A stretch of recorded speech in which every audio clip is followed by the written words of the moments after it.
প্রিয় দর্শকগণ, তাপস মিক্স চ্যানেলের পক্ষ থেকে আমার সমস্ত দর্শককে জানাই জয় যিশু। প্রভুর কৃপায়, প্রভুর আশীষে আপনারা প্রত্যেকেই আশা করছি ভালো আছেন। আজকে আমরা উপস্থিত হতে পেরেছি প্রভুকে নিয়ে আরো জানবার জন্য। তার জন্য আমরা আমাদের প্রভুকে ধন্যবাদ করি। আমাদের স্বর্গীয় পিতা প্রভু যীশু মসির উদ্দেশ্যে আসুন আমরা সকলে দুই হাত তুলে একত্রে বলি হালেলুয়া। ধন্যবাদ প্রভু যীশু, ধন্যবাদ পিতা পরমেশ্বর, ধন্যবাদ পবিত্র আত্মা। ঈশ্বরের নামে জয় হোক, তার রাজ্য আসুক। প্রিয় দর্শক, আজকে আমরা জানব দশমাংশ বিষয়ে। যারা খ্রিস্ট বিশ্বাসী প্রভুতে অনেকদিন আছেন তারা অনেকেই জানবেন দশমাংশ কি। যারা নিয়মিত মণ্ডলীতে যান, দশমাংশ দেন, তারা এই বিষয়টি সম্পর্কে জানবেন। কিন্তু আমার অনেক ভাই বোন দাদা দিদি আছে যারা প্রভুতে এই নতুন আসছেন বা এখনো প্রভুতে আসেননি, ভাবছেন প্রভুতে আসবেন, বা অনেকে দশমাংশ সম্বন্ধে জানতে চান যে দশমাংশ জিনিসটা কি। তাদেরকে আমি আজকে দশমাংশ বিষয়টি সম্বন্ধে আমি যতটুকু জানি সেটি বলবো। দেখুন, দশমাংশ হলো আপনার যে ইনকাম, সেই ইনকামের 10 ভাগ ঈশ্বরকে দেওয়া। এবার আপনি বলতেই পারেন যে ঈশ্বরকে কেন আমি টাকা দেব? ঈশ্বরের কোনো টাকার প্রয়োজন নেই। টাকার দরকার কার হয়? মানুষের। ঈশ্বর আপনাদের থেকে কোনো রকম অর্থ চান না।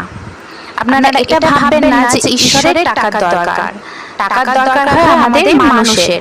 আমাদের যার কাছে যাই টাকা থাকুক, আমাদের আরো বেশি টাকার দরকার হয়, তাই তো? কিন্তু ঈশ্বরের কোনো টাকার দরকার নেই, কারণ এই পৃথিবীর এই যে এত ঐশ্বর্য সম্পদ, পুরো পৃথিবীটাই তো সৃষ্টিকর্তা তিনি।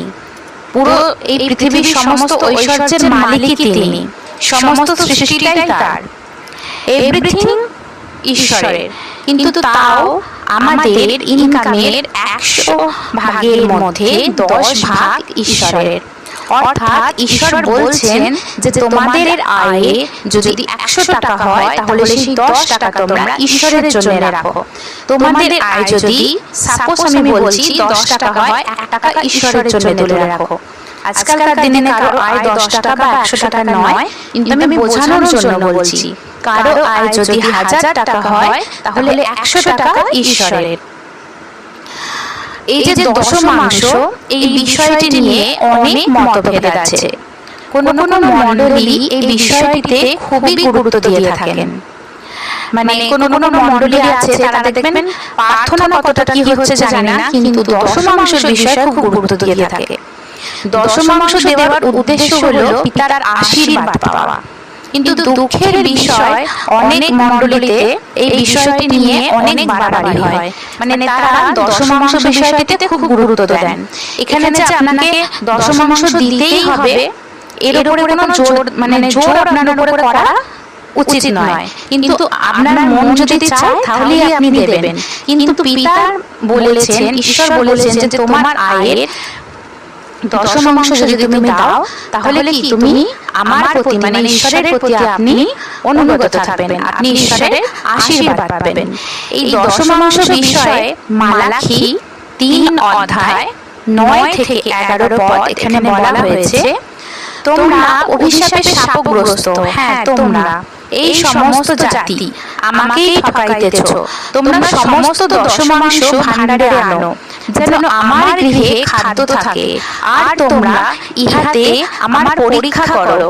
ইহা বাহিনীগণের সদাপ্রভু কহেন, আমি আকাশের দ্বার সকল মুক্ত করিয়া তোমাদের প্রতি অপরিমেয় আশীর্বাদ বর্ষণ করি কিনা। আর আমি তোমাদের নিমিত্ত গ্রাসককে ভৎসনা করিব, সে তোমাদের ভূমির ফল বিনষ্ট করিবে না, এবং ক্ষেত্রে তোমাদের দ্রাক্ষালতার ফল অকালে ঝরিবে না। ইহা বাহিনীগণের সদাপ্রভু কহেন। তাহলে আমরা যদি দশমাংশ দিই নিয়মিত, আমরা প্রভুর কাছ থেকে কি পাবো? আশীর্বাদ পাবো। এই যে 10% এই যে আমরা ঈশ্বরের উদ্দেশ্যে দিচ্ছি, এটি যদি আপনি ঠিকমতো করেন, তাহলে তার মাধ্যমে আমরা কতটা সংযম, আমরা কতটা খ্রিস্ট বিশ্বাসী, আমরা কতটা খ্রিস্টের প্রতি, প্রভু যিশুর প্রতি নিয়মানুবর্তী সেটি বোঝায়। যদি আমরা 10% সঠিক ব্যবহার করি, তাহলে ঈশ্বর আমাদের 90% সঠিক ব্যবহার করতে শেখাবেন। অর্থাৎ আমরা যদি আমাদের ইনকামের 10 ভাগ ঈশ্বরের দশমাংশ দিই, তাহলে বাকি 90 ভাগে আমাদেরকে সঠিক পদ্ধতিতে ঈশ্বর সেই 90 ভাগ দিয়েই আমাদের জীবন অতিবাহিত করে দেবেন সুন্দরভাবে। আমাদের আর কোনো চিন্তাই করতে হবে না। আমরা যা ইনকাম করি অ্যাকচুয়ালি সবটাই কিন্তু ঈশ্বরের। আমরা যদি 1000 টাকা ইনকাম করি, সবটাই কিন্তু ঈশ্বরের, কারণ ঈশ্বর চেয়েছেন বলেই আমরা এই টাকাটা উপার্জন করতে পেরেছি। তিনি যদি না চাইতেন, তাহলে আমরা একটা টাকাও উপার্জন করতে পারতাম না। আমরা যতই শিক্ষিত, যতই ট্যালেন্টেড, যতই আমাদের গুণ থাকুক, আমরা যতই ডিগ্রি নিয়ে বসে থাকি, ঈশ্বর যদি না চান, তাহলে কিন্তু আমরা একটা টাকাও উপার্জন করতে পারবো না। দর্শকগণ, আপনারা নিশ্চয়ই জানেন যে অনেক অনেক ছেলে মেয়ে ডিগ্রি নিয়ে বসে আছে, তারা ডাক্তার, ইঞ্জিনিয়ার, আরো অনেক অনেক ডিগ্রি নিয়ে বসে আছে, কিন্তু ভালো চাকরি পাচ্ছে না। আবার কেউ কেউ আছে কোনো রকম ভালো পড়াশোনা করেই উঠতে পারেনি, কোনো সেরকম ডিগ্রি নেই, কিন্তু তারা নিজের জীবনে প্রতিষ্ঠিত। ঈশ্বর যে কাকে কখন অনুগ্রহ করবেন সেটা কেউ বলতে পারে না, কিন্তু আমরা যদি ঈশ্বরের কথা মেনে চলি, ঈশ্বরের কথা মেনে চলা মানে কি, ঈশ্বর যা বলেছেন সেগুলি করি, এই দশমাংশ দিই সঠিকভাবে, আমাদেরকে কিন্তু আমাদের জীবন নিয়ে চিন্তা করতে হবে না। এই যে করোনা, যখন করোনা হয়, করোনা আমাদের শিখিয়েছে যে ঈশ্বর আছেন বলেই আমাদের এই জীবন সবকিছুই তার। তাই ঈশ্বর বলছেন, তোমার উপার্জনের 10% আমাকে দাও, আমি তোমাকে 90% আশীর্বাদ হিসাবে দেবো। এবার অনেকেই বলেন যে আমি অনেক অর্থ কষ্টে ভুগছি, আমার কাজ নেই, কিন্তু আপনি যদি দশমাংশ সঠিকভাবে দেন, তাহলে ঈশ্বর আপনাকে রক্ষা করবেন। ঈশ্বর আপনাকে ঠিক আপনার কাজের জোগাড় করে দেবেন। যখন 100 ভাগের 10 ভাগ ঈশ্বরকে আপনি দেবেন, তখন ঈশ্বরেরও দায়িত্ব হবে বাকি 90 ভাগ দিয়ে আপনার জীবনকে, আপনার সংসারকে ঠিক মতো চালানো। বাইবেল বলে, যখন তুমি 10% দশমাংশ দাও, তখন তুমি তোমার সবকিছু আমার কাছে আনো, কিন্তু দশমাংশ যদি তুমি না দাও, তাহলে তুমি 90% হারাবে। যারা দশমাংশ নিয়মিত দেয় না, তারা প্রভুর আশীর্বাদ থেকে দূরে থাকে। ঈশ্বরের সন্তান পুরাতন নিয়মেও নানান রকম দশমাংশ দেওয়ার কথা বলা হয়েছিল। আপনার বাড়িতে ধরুন যদি 10 কেজি চাল আছে, তাহলে 1 কেজি রাখুন ঈশ্বরের কাছে।